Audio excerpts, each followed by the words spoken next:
Hey there, YouTube. I'm Jack, and this is Raw Tropical Living. Thanks for joining me today. Hope everybody here in the States had a good holiday weekend, or at the best, a safe holiday weekend, maybe just a little bit of time off.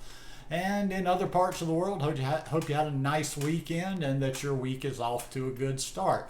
Didn't get a video done yesterday. Roommate was at home and he was doing stuff in the house, so I just kind of figured I would take the holiday Monday off myself. But today I want to start the week off talking about how much fat I eat in a day on a raw vegan diet. Fat is one of those subjects. People have opinions on it. People almost draw lines in the sand and approach it like it's religion. I just kind of do me. Just going to, like I say, I'm always just sharing on this channel what I do, not telling you how much you should eat, how much you need to eat, just letting you make the observations yourself. I looked up some of the stuff I eat just because, I don't have calories in my head all the time. And a lot of the, I'm not writing stuff down and measuring amounts and what have you. I'm just kind of, as I'm going, I just kind of know the average calories in most things, and I've got a ballpark idea of what I'm eating during the day. But as I looked up a lot of the calories and most of the fat that I use, I was a little surprised that I'm actually eating a little bit lower fat than I thought, which I won't necessarily say, oh, that's a good thing or a bad thing. It just is what it is. Now, I'm not one of those uber low fat people. I'm not one of those people that is always like it must be under 10%, or I'm shooting to be 10%. I'm probably not a whole, like if you averaged out year round, I'm probably not a whole lot above 10%, but it goes up and down. Since I've been back in the States the past 5 years, I do tend to eat more fat in the winter time when it starts getting a little bit cooler. I'll just say, but the takeaway on all this is like, I pretty much stayed the same weight. I've stayed the same weight for years and years, except for when I actually decided, okay, you need to add some weight on, and I put some weight on. But like the last 2 or 3 years, I'm pretty much the same weight. Now, a lot of times I have my sources of fat. My sources of fat, I usually have fresh almond butter around here, and it's just fresh, like seriously out of a machine. One ingredient, almond butter. I generally keep tahini in the house. I generally keep cashews in the house. And when I find good avocados, I eat avocados. Not being in the tropics, I don't buy a lot of coconut here, but I do buy coconut every once in a while when I get a fancy for my mango coconut thing that I make. But those are generally the ones right there. One thing I found is normally when I'm using tahini in a salad dressing, I use 3 tablespoons. In 3 tablespoons of tahini, there's 267 calories. Now, what I normally do, well, let me go down there. I'll do it in this order. In 3 tablespoons of tahini, there's 267 calories. In almond butter, I never, I'll generally, when I use almond butter, I use it from time to time. I like a little creaminess in my nice cream. I'll make just almond butter nice cream or chocolate almond butter nice cream. 2 tablespoons of almond butter, 196 calories.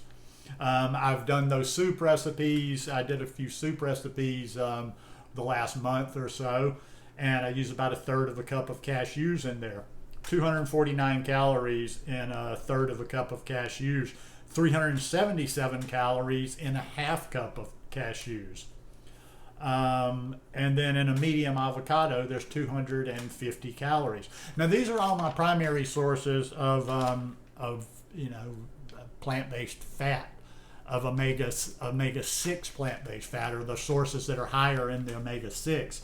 And generally, when I do something like that, like if I have a salad during the day where I use tahini, I don't use any almond butter that day. I don't use any cashews that day. I don't use any avocado that day.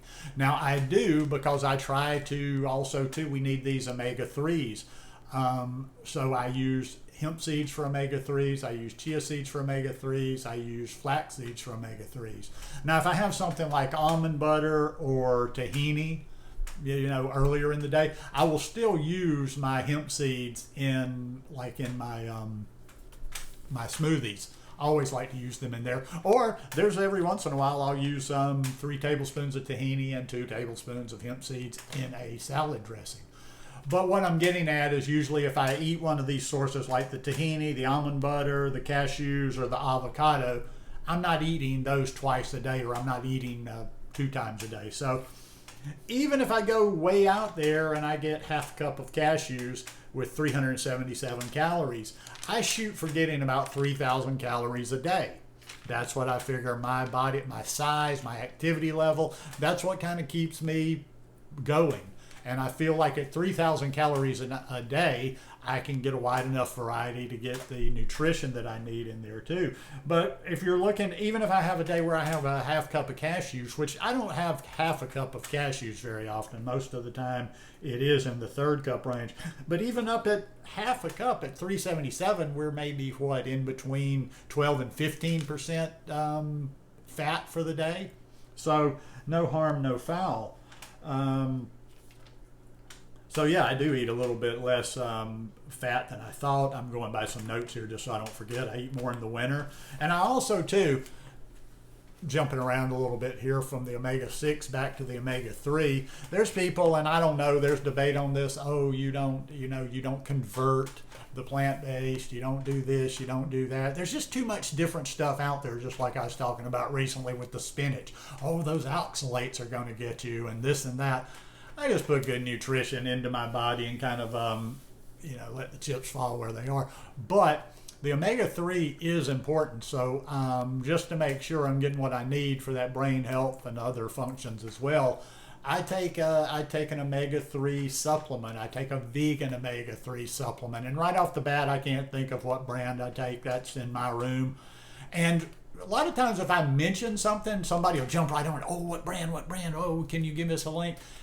I'm not real brand. If there's ever a brand that I'm really on that I'm like, wow, you need this brand, I will tell you. But otherwise, I just generally get what I can get in my area, what's convenient, what I can find at the time. So too many people just flip out. I think go in the wrong direction in both directions when it comes to fat. You've got these people that are just uber crazy about it must stay under 10%. There's a lot of them that stay way under 10%. And I think our body needs fat. Our body needs fat to function. Our organs need the fat. Our hair needs the fat. Our brain needs the fat. Our skin needs the fat. But don't let that message take you in the other direction where you're just eating as much fat as you want to put down your throat. You don't need to be eating that much fat. There's some people I see they're just gobbling down fat. They're gobbling fat with every meal all day. And that's a recipe for disaster right there. Like I say, there's always a sweet spot. We live in a world, as humans, we've always kind of been there, but especially now, we live in a world where people want to join teams, or people just want the extremes of everything. So the people that are against fat, they got to be the lowest version of fat. And the people that think you should eat a lot of fat, they just eat way too much fat. But there is that sweet spot. And like I say, always like to tell you, I'm not an expert. I'm not a doctor. This is just something that I've learned over the 10 years of my life eating like this. And I feel good. I mean, you see people all the time, they're complaining, they've got issues, they can't lose the weight, they can't gain the weight, they have bad skin because they don't do their own work and they don't do their own research and they don't kind of just figure this thing out. If you get in there and you figure this thing out for yourself and you kind of experiment, try a little bit of this, try a little bit of that, change it up a little bit if something's not working without going too far in the other direction. Everybody just wants you to tell them exactly. Somebody just wants a sheet. Like somebody would love to just get a sheet of, okay, eat this much, this much, this much, this much throughout the day. But that has not been that's not been my process over these 10 years. So anyhow, that's how I do it. If I had to put a number, if I had to make my best guess about what I stay at fat-wise, would probably be about 15%. But I do go through periods, and I'll finish up with this. Every once in a while, and I'll do this about once a year, I will take a month or 6 weeks, and I just cut the overt fat. And that feels good. That is a nice little, that's as close to a reset or a cleanse or all that kind of gobbledygook that people talk about. But I do feel like that feels good, and I can't tell you exactly why. It's just it feels really good. And then when you come back to it, it's just refreshing to eat some more fat again. So just my 2 cents on fat. Don't go too low. Don't go too high. Find that sweet spot for yourself. Anyhow, hope you guys enjoyed this message today. If you like it, please give me a thumbs up. Have a beautiful day, and I'll see you here again either tomorrow or the next day. Peace.